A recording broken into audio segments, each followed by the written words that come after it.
let's get to it. Normally, we have a table like this. We've got our data, and we've also got our other tab with our other data table. Usually we'd make a helper column. Let's say here's our thing in common. We've got the player name. And on this one, we have their field goal percentage. We're using basketball stats just to keep everything fairly standard. Then we've got our points per player. Now this one doesn't have the shooting percentage. This one doesn't have the points. Usually we do something like this. Points, VLOOKUP, or we do index match, something along those lines. We're not going to play that game today. What we'll do is we'll make another tab. Call this data model. All we're going to do, pivot table. Super simple, super easy, fast and sleazy. Going in here, and all we'll do is, instead of hitting insert pivot table, slight change. We have the player name in common, and that's what we're going to use to make this work. Hit that data tab right here, and then we're going to hit relation. Actually, yes, we are going to hit relationships. There we go. We're going to create a relationship. When they have two things in common, people create a relationship. These tables have two things in common, and they're going to have a beautiful union. New. We pick our table, and we've named our table. So this one, field goal percentage, or percent. In the column, player. Related table, player points. Related column, it already picked it up for us, player. Playa, okay. We've got it there. We'll hit close. We'll go to our new table, data model. And all we're going to do, insert, pivot table. In an auto, normally you can just hit OK on this, and it's the same right here.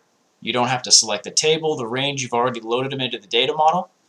So what we're going to do is leave it how it is, use this workbook's data model. We'll hit OK. Then we've got two tables right here. Doesn't look like a lot. All we do, hit that. I'm going to check player. Then I am going to add points. So we have each player and their points. I also want to see assists. And that's it from this one. Then we'll go field goal percent, which is the other table.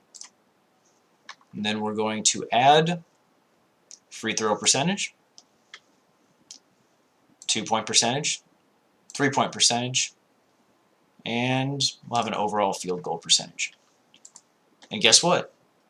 We didn't have to do anything else. That's it. That's the end of it. All we have to do, add it in the data model. And from here, it's the same as a regular pivot table. Hit design. You can change this. Click that. Boom, boom. Make it all pretty. We can format whatever we want.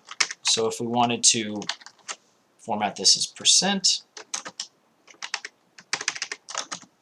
we can do that. If we wanted to make these decimals, dollars, dates, it doesn't matter. We got it. We can even sort it just like a regular pivot table. Let's do it based on how many points they have. So right click, hit sort, largest to smallest. There you go, Steph Curry. Shocker. Jaylen Brown, Brady Beal, or Bradley Beal, excuse me, Bradley.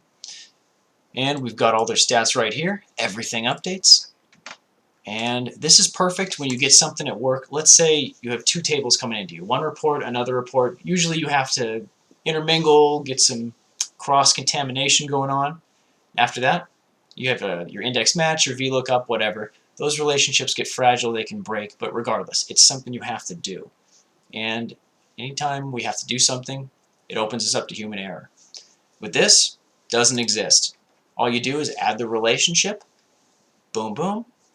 You put them into your tabs, insert a pivot table. It's already defaulted to the pivot model, or the pivot data model, and that's it.